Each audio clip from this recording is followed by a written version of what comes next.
লেবাননের উপকূলীয় শহর সাইডনের দৃশ্য এটি।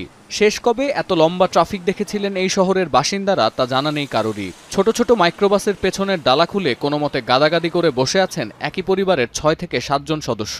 প্রাণ নিয়ে কোনোভাবে শহর ছাড়তে মরিয়া দক্ষিণ লেবাননের হাজারো বাসিন্দা। যদিও তারা বলছেন ফিরে এসে নেতানিয়াহুর ইসরায়েলকে উপযুক্ত জবাব দেয়া হবে। وانطروني رايح وصل عائلتي وجاي وان النصر من الله وكرمتنا من الله الشهاده. ركبنا السياره وضلينا جايين وما بنعرف شيء ورانا ايش في والله ما بنعرف. وين رايحين هلا؟ رايحين على بيروت. সোমবার সকাল থেকে লেবাননের এই অঞ্চলটি লক্ষ্য করে দফায় দফায় হামলা চালাচ্ছে ইসরায়েল। হু হু করে বাড়ছে বেসামরিক মানুষের প্রাণহানি। এমন পরিস্থিতিতে লেবাননের প্রধানমন্ত্রী নাজিব মিকাটি বলেছেন, আন্তর্জাতিক হস্তক্ষেপ ছাড়া উন্মাদ নেতানিয়াহুকে থামানো যাবে না। তবে এসবের তোয়াক্কা না করে রণনীতিতে একের পর এক পরিবর্তন আনছেন ইসরায়েলি প্রধানমন্ত্রী বেনিয়ামিন নেতানিয়াহু। চলমান উত্তেজনার মধ্যেই উচ্চপদস্থ সেনা কর্মকর্তাদের নিয়ে এক বৈঠক করেছেন তিনি।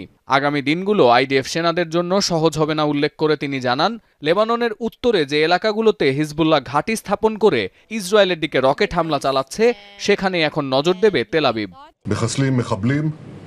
מחסלים טילים ועוד ידנו נטויה.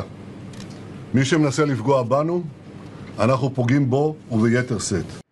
লেবাননে হামলার জেরে নড়েচড়ে বসেছে সশস্ত্র সংগঠন হিজবুল্লাহ। ইসরায়েল লেবাননের সাথে যুদ্ধ ঘোষণা করে চরম অবিবেচকের মতো কাজ করেছে বলে দাবি সংগঠনটির। এরই মধ্যে ইসরায়েলকে জবাব দিতে বিচ্ছিন্নভাবে হামলা শুরু হয়েছে বলে জানাচ্ছে স্থানীয় গণমাধ্যমগুলো। শেষ খবর পাওয়া পর্যন্ত লেবানন থেকে ছোড়া ৩৫টি মিসাইল ধ্বংস করা হয়েছে বলে দাবি করছে ইসরায়েলি সেনারা। পেজার ওয়াকিটকি বিস্ফোরণের রেশ কাটতে না কাটতেই বৈরুত তেল আবিবের সংঘাত মোড় নিচ্ছে চরম পরিণতির দিকে। ইসরায়েল যে দ্রুততার সাথে হিজবুল্লাহ ও হামাসের সাথে শত্রুতা বাড়িয়ে যাচ্ছে, তাতে করে মধ্যপ্রাচ্যের ভবিষ্যৎ নিয়ে কপালে ভাঁজ রাজনৈতিক বিশেষজ্ঞদের।